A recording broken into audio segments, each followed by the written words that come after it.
everybody, this is the Wikstrand. So this movie is sort of based on an actual event that actually took place in Georgia in 1985, but the filmmakers have taken a lot of liberties, haven't they? But in my opinion, it is okay to sacrifice historical accuracy on the altar of entertainment, unless of course you are Bohemian Rhapsody, then please don't do that, but that is a story for another time. But let's find out how insanely entertaining this movie can be, shall we? This is Cocaine Bear.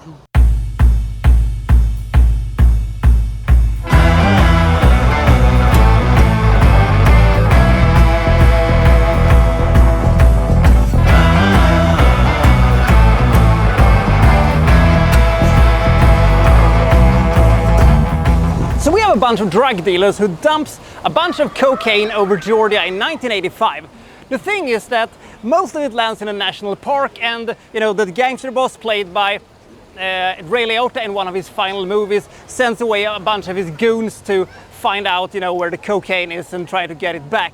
But a lot of it has been snorted down by a bear who is now running rampage in Georgia. Add to that a mom who looks for her sort of runaway daughter, a bunch of not too clever park rangers, some small town cops, and the aforementioned cocaine addicted bear, and you have a weird little stew going on. Now, I will say that for about 2/3 of this movie, I was very entertained by this thing. The humor was clever, the situations was absurd, and the pace was very good. Then the movie kind of has an identity crisis, started to focus on things I didn't think it should have focused on, and the movie never fully recovered from that, and also had an ending that was not the greatest I've seen and was a bit of a downer, but I still thought it was a fun movie overall. It was fun characters, it had insane and clever violence, and it had fun ideas and a couple of really fun characters, especially the two ambulance nurses. Those two were my absolute favorites in the entire movie. That was also when they added a bunch of misunderstanding jokes and things like that.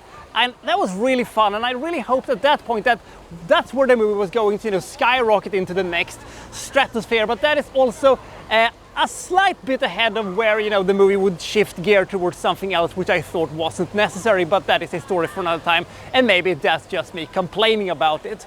I love the acting in this movie. It's just the right type of hokiness that a movie like this craves to work, and if there is something I really dig, it is a weird creature feature with a kind of plausible situation that you can still sink your teeth into, and it doesn't take itself too serious unless when it does, which comes along a little bit later, but never mind, I guess. But should you see this movie? Unless you have never seen Cocaine Bear before, Cocaine Bear is a very fun, very entertaining, fast-paced, kind of insane movie that most people will probably like more than I did, but I still thought that this was a very entertaining and unusual movie. In some aspects, the budget does feel kind of cheap sometimes, and this is a type of movie that really should have had a cool 1980s soundtrack to itself. And why don't you have Eric Clapton's Cocaine in this movie? It would have been so perfect. She don't lie, she don't lie, she don't lie, don't lie. Cocaine Bear,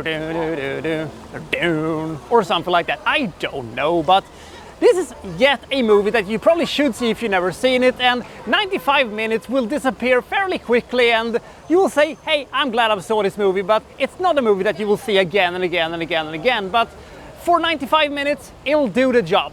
I think Cocaine Bear is a pretty good blend of horror and comedy, and I give this movie 57 points. If it could have kept up the energy and the tempo and the level of insanity it had from the beginning, it probably would have ended up with an even better rating, but still, it is a fun movie. I'm glad I saw it, but I'm never going to see it again. But it was a good and unique movie. So I'll see you next time for so-and-so reviewing, such and such. Thank you for watching. Thank you very much.